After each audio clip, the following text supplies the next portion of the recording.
Tämä on lyhyt dialogi matkustajan ja lähtöselvityksessä työskentelevän virkailijan välillä.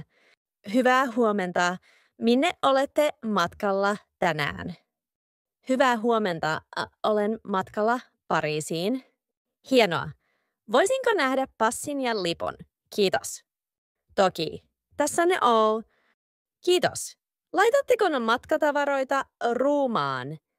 Kyllä, yksi matkalaukku. Hyvä.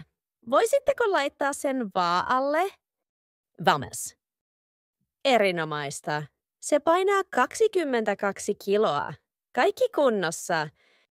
Mahtavaa! Haluatteko ikkunapaikan vai käytäväpaikan? Ikkunapaikan, kiitos. Selvä.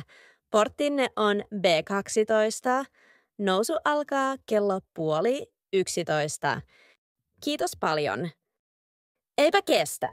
Hyvää matkaa.